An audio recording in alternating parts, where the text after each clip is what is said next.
Eugênio Butti, mais ou menos a mesma pergunta, quer dizer, nós temos a mídia denunciando.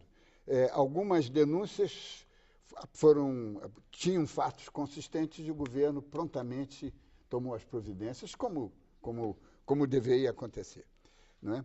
Agora, a mim chama a atenção, e eu me manifestei no observatório e eventualmente aqui, é que parte dessas denúncias são apresentadas de uma forma que eu chamei há pouco panfletárias. Né?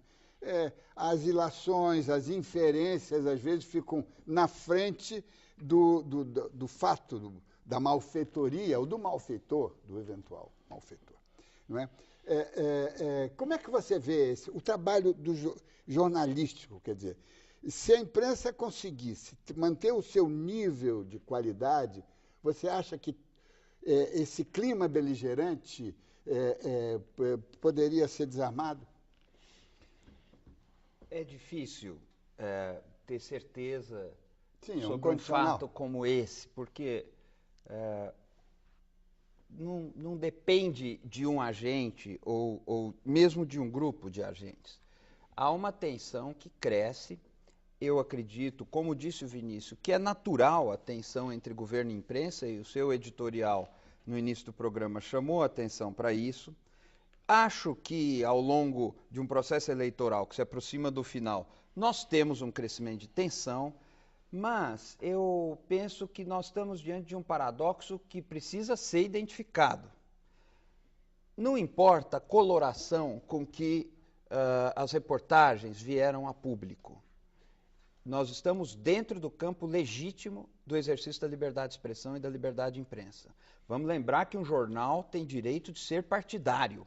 Um jornal tem direito de declarar o seu voto ou de não declarar o seu voto. Podemos discutir a qualidade do jornalismo, mas precisamos enfatizar que estão dentro do campo do seu direito. Agora, em seguida a essas publicações que aconteceram em vários veículos, o governo toma a atitude de demitir a ministra, um diretor de uma estatal, e veio depois uma pequena avalanche. A gente viu, os fatos se comprovaram em parte como as reportagens antecipavam. Portanto, o governo, na prática da sua conduta, dava toda a razão ao que tinha sido publicado. E no discurso, começa a desautorizar o conjunto da imprensa. Um governante tem dever de corrigir informações erradas, para bem do direito à informação do cidadão. Mas não se deu isso.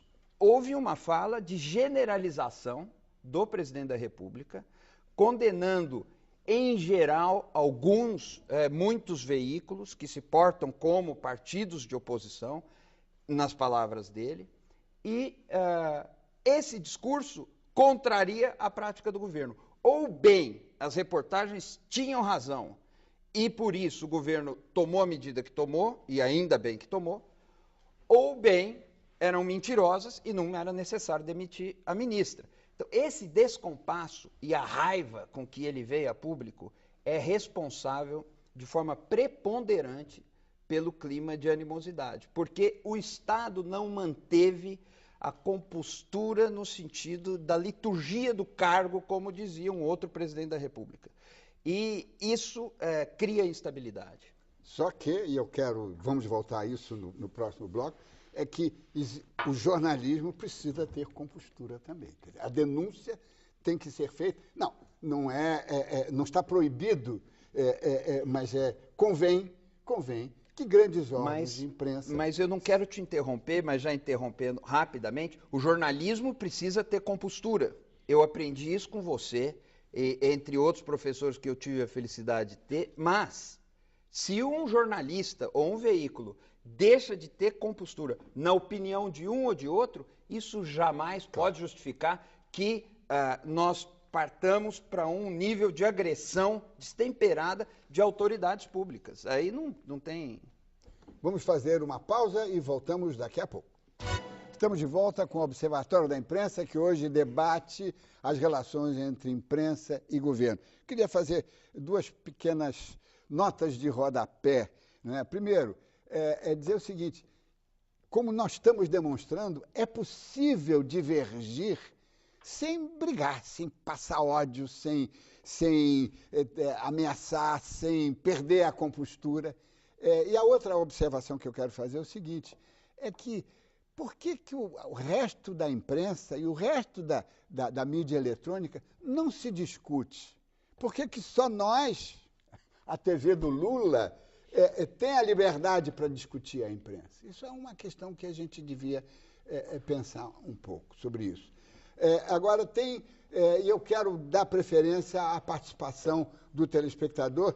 Temos, aliás, vários competidores nesse momento, jogos de futebol com times muito populares, mas tem muita gente que está vencendo a tentação e está participando. E como o Valdeci Amaro, de Belém do Pará, que manda uma pergunta que será respondida pelos dois participantes.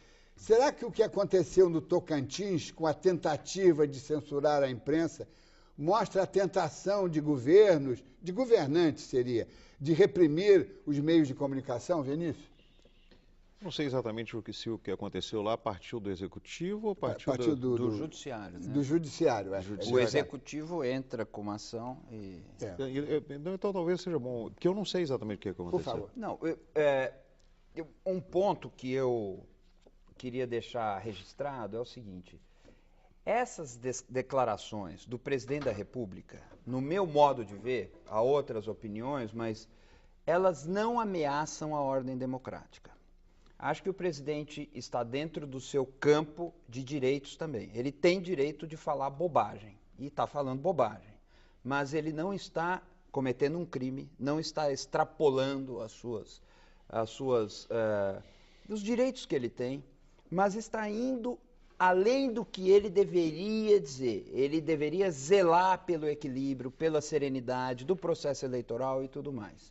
No entanto, não acredito que ali esteja materializada uma ameaça à ordem democrática. A liberdade continua, a liberdade de expressão, nós estamos aqui discutindo, as instituições estão funcionando, as eleições transcorrem normalmente, com um pouco de deselegância e com uma coisa que o presidente não deveria dizer.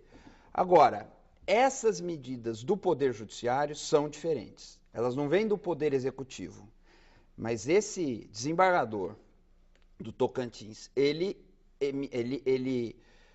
toma uma decisão, publica uma decisão... censória, né? Proibindo 80 e alguns veículos de tocarem no assunto dos acontecidos lá, em nome de que essas reportagens poderiam interferir no processo eleitoral. Ora, mas do que se ocupa o jornalismo? Exatamente das notícias que interferem no processo eleitoral. É disso que nós cuidamos.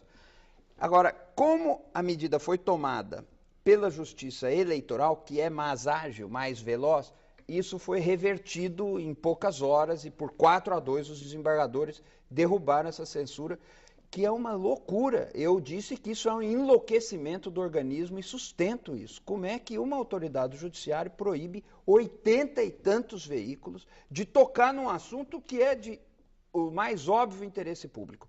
Então, isso sim constitui uma ameaça à liberdade de imprensa.